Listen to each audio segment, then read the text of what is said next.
नमस्कार, प्रणाम। मैं सिद्धि भारद्वाज भोले शर्मा कॉमेडी शो चैनल के माध्यम से मैं आज भ्रूण हत्या गीत सुनाने जा रही हूँ। तो भोला शर्मा कॉमेडी शो को लाइक कीजिए, शेयर कीजिए और सब्सक्राइब कीजिए। और हमारा गीत आपको कैसा लगा वो कमेंट बॉक्स में जरूर बताइए।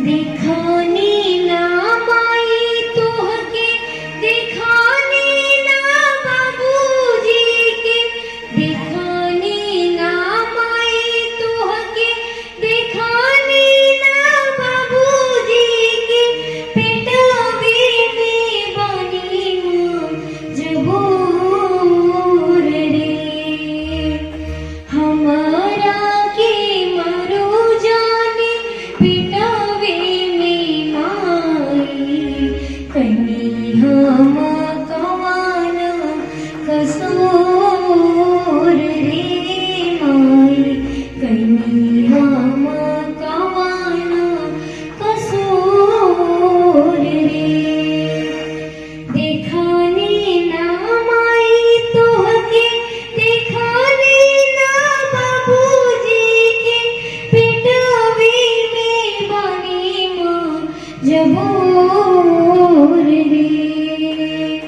हमारा के मरो जाने पेटवे में माई, कहीं हम कवान कसूर रे, कहीं हम कवान कसूर रे, बानी हम धरा घरे बहरा नाई, कैसन दुनिया बा देखियो न पाई, बानी हम धरा घरे बहरा नाई, कैसन दुनिया बा देखियो न पाई, पारी की जे फेंका देवे कुकुरों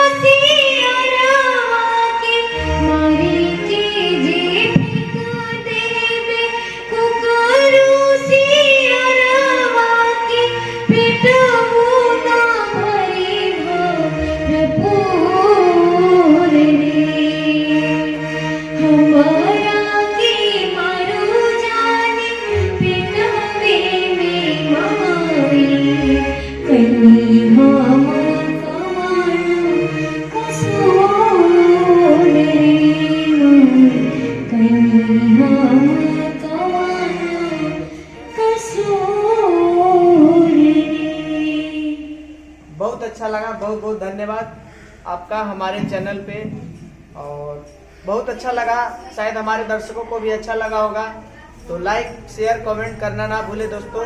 और इसी तरह का वीडियो देखना चाहते हैं तो आशीर्वाद बनाए रखिए। तब तक के लिए